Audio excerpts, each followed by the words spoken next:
Hello साथियों, welcome to Young Minds Academy. स्वागत है आप सभी का आपके अपने प्यारे चैनल यंग माइंड्स एकेडमी में। तो हम लोग बात कर रहे हैं एक्सरसाइज 10.2 के 11वें क्वेश्चन के बारे में, क्योंकि इससे पहले के क्वेश्चन हम लोगों ने पिछले वीडियो में देख लिया है। तो बिना देरी किए चलिए आज का सेशन स्टार्ट करते हैं और देखते हैं अपने इस क्वेश्चन को कि हमारा क्वेश्चन क्या कह रहा है। तो हमारा क्वेश्चन कह रहा है कि सिद्ध कीजिए कि किसी वृत्त के परिगत समानांतर चतुर्भुज एक समचतुर्भुज है। हमने एक वृत्त बनाया और वृत्त के चारों ओर एक चतुर्भुज बनाया जो क्वेश्चन में दिया गया है कि एक समानांतर चतुर्भुज है। इतना आप लोग समझ रहे हैं क्योंकि इतना क्वेश्चन में दिया है। उसके बाद हम लोगों ने क्या किया कि जहाँ जहाँ पे जो ये जो स्पर्श रेखा है, वृत्त के बाहर से स्पर्श रेखा, ये जो लाइन है वो वृत्त को स्पर्श करता है, तो जो स्पर्श करता है उसे स्पर्श रेखा, और जिस बिंदु पे स्पर्श करता है उसे स्पर्श बिंदु कहते हैं। इतना आप लोग जान चुके हैं। अब आगे बढ़ते हैं। इस बिंदु को स्पर्श बिंदु कहते हैं और ये जो बिंदु है वो इस लाइन को दो भागों में बांटता है, इसलिए यहाँ पे सबका हम लोग नामकरण कर दिए। इसका नाम कर दिए PQRS। इतना आप लोग समझ रहे होंगे। अब आगे बोल रहा है कि अगर ये समचतुर्भुज हम दे चुके हैं कि अगर ये समानांतर चतुर्भुज है तो आप इसको प्रूफ कीजिए कि ये समानांतर चतुर्भुज नहीं समचतुर्भुज है। तो सबसे पहले हम लोग लिख लेते हैं कि आखिर समानांतर चतुर्भुज है तो समानांतर चतुर्भुज की क्वालिटी क्या होती है, इसकी स्पेशलिटी क्या होती है। तो आप लोग अपने पीछे की कक्षाओं में पढ़ चुके होंगे कि जो समानांतर चतुर्भुज है वो समानांतर चतुर्भुज की आमने सामने की भुजाएं बराबर तथा एक दूसरे के पैरेलल यानी समानांतर होती है। समानांतर चतुर्भुज की आमने सामने की भुजाएं बराबर और समानांतर होती है, यानी AB जो होगा वो DC के बराबर होगा, AD जो होगा वो BC के बराबर होगा, और AD BC के पैरेलल भी होगा और AB DC के पैरेलल होगा। आप लोग समझ रहे होंगे, यानी आमने सामने की भुजाएं बराबर भी होगी और समानांतर भी होगा। तो हम लोग सबसे पहले लिख लेते हैं कि हमें दिया गया है कि AB जो है वो किसके बराबर है, DC के बराबर है। AB जो है वो DC के बराबर है, ये हमें दिया गया है क्वेश्चन में।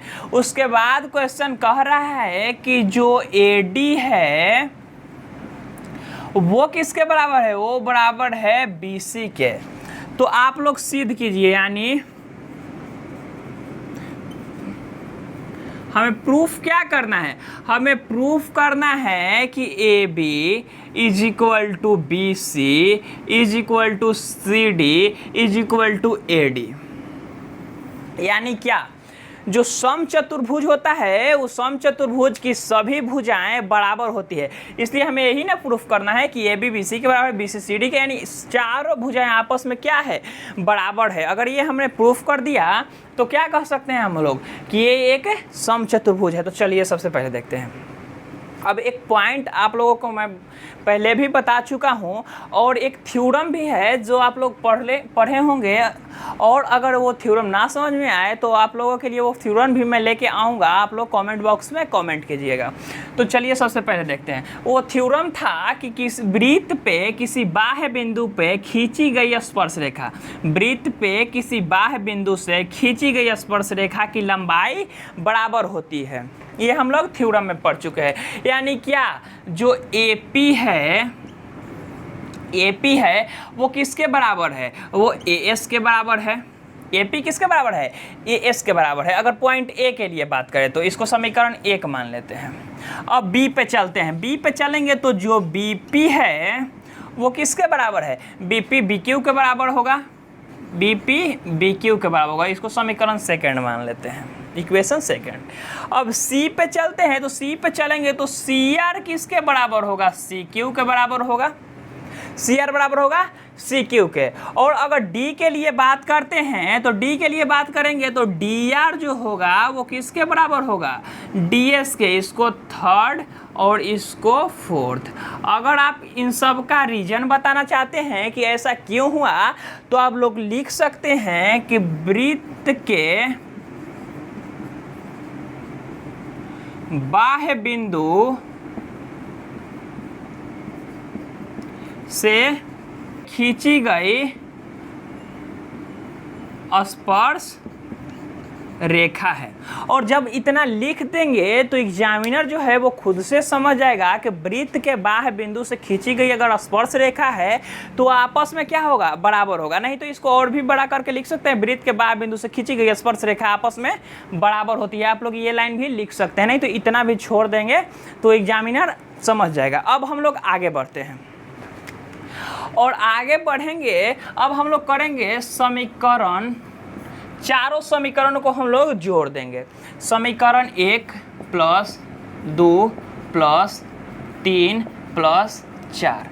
अब चारों को हम लोग जोड़ेंगे तो हम लोग क्या पाएंगे वो देखते हैं। चारों को हम लोग जोड़ेंगे तो होगा AP + BP + CR + DR एक तरफ, और बराबर के इस तरफ वाले को इस तरफ के साथ जोड़ेंगे तो क्या होगा, AS + BQ, ये क्या है, BQ है, + BQ + CQ, अब प्लस क्या है यहाँ पे DS है, प्लस DS है। कुछ नहीं किए हैं, बस इस तरफ वाले को इस तरफ में जोड़ दिए हैं और इस तरफ वाले को इस तरफ में जोड़ दिए हैं। अब हम लोग समझते हैं। अब देखिए यहाँ पे AP और BP है और यहाँ पे CR और DR है। क्वेश्चन यहाँ पे फिगर में आते हैं। AP और PB, AP BP यानी AP और BP ये दोनों मिलके क्या बनाता है, AB बनाता है, प्लस CR और DR, CR और DR मिलके क्या बनाता है, CD लाइन को बनाता है, इज इक्वल टू BQ और CQ। BQ और CQ के बारे में अगर बात करें तो BQ है और CQ है, इन दोनों को मिला देंगे तो हमारा लाइन क्या बन जाएगा, BC लाइन बन जाएगा। प्लस यहाँ से अगर AS को ले लें और यहाँ से DS को ले लें, यानी AS और DS दोनों को जोड़ देंगे तो हमारा लाइन बन जाएगा AD, लाइन बन जाएगा AD। अब देखिए यहाँ पे दिया हुआ है कि AB जो है वो CD के बराबर है, यानी DC के बराबर है, और जो AD है वो BC के बराबर है। तो यहाँ पे CD के जगह पे यहाँ से AB हम लोग रख सकते हैं।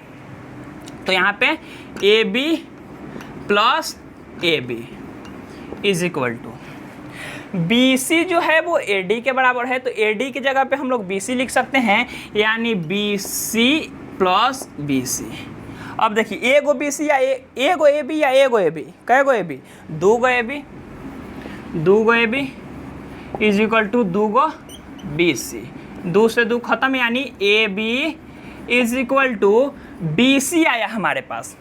पहले से दिया हुआ है कि AB बराबर DC है और AD बराबर BC है। अब बोल रहा है, हम लोगों ने ये प्रूफ किया कि जो AB है वो BC के बराबर है।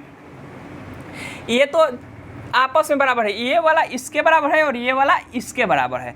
अब बोल रहा है, हम लोगों को प्रूफ आया कि जो AB है वो किसके बराबर है, BC के बराबर है, और BC जो है वो AD के बराबर है, और AB पहले से ही DC के बराबर था, यानी चारों क्या हुआ, आपस में बराबर हो गया। यहाँ से हम लिख सकते हैं कि AB is equal to BC, और पहले से दिया हुआ था AB बराबर है DC के, AB बराबर है DC के, और इज इक्वल टू AD किसका बराबर था, BC के, तो BC यहाँ पे इज इक्वल टू AD।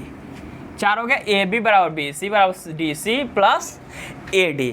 तो जब चारों भुजा बराबर हो गया तो यहाँ से हम लिख सकते हैं कि इसलिए, यहाँ पे हम लोग लिख देते हैं, इसलिए ABCD एक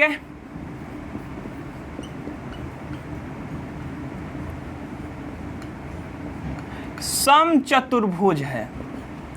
हम लोग लिख दिए हैं कि जब चारों भुजा बराबर हो गया तो ये जो ABCD जो है वो क्या है, वो समचतुर्भुज है। एक बार समझते हैं, पहले से हमें दिया हुआ था कि AB DC के बराबर है, AD BC के बराबर है।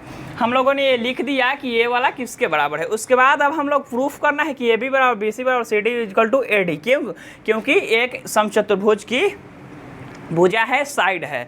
उसके बाद हम लोगों ने ये वाला किया क्योंकि वृत्त के बाह्य बिंदु से खींची गई स्पर्श रेखा है तो आपस में बराबर होगी। अब सरल रूप से हम लोगों ने समीकरण चारों जो हमारा समीकरण था उसको ऐड कर दिया यहाँ पे, और ऐड करने के बाद इस तरह से हमें ए बी बराबर बी सी मिला, और ए बी बराबर बी सी मिला तो ए बी बी सी के बराबर है, और बी सी ए वाला के बराबर था, और ये वाला ए वाला के बराबर था। यानी पहला दूसरा के बराबर था, दूसरा चौथा के बराबर था। अब पहला दूसरा भी तीसरा भी हो गया, तो हम लोग कह सकते हैं कि ये जो 1 2 3 4 चारों भुजाएं हैं वो आपस में बराबर है, और जो आपस में बराबर हो गई तो ये क्या है, इसलिए ये एक समचतुर्भुज की भुजा है। ये हमने प्रूफ कर दिया। आप लोगों को अच्छे से समझ में आ गया होगा। अब हम लोग अपने अगले क्वेश्चन पे चलेंगे, लेकिन इस वीडियो में नहीं, इसके अगले वीडियो में। जो इसके अगले वीडियो आप लोगों के लिए लाऊंगा उसमें इसके अगले क्वेश्चन आएगा, इसका अगला क्वेश्चन आएगा, यानी 12वां क्वेश्चन आएगा और 13वां क्वेश्चन।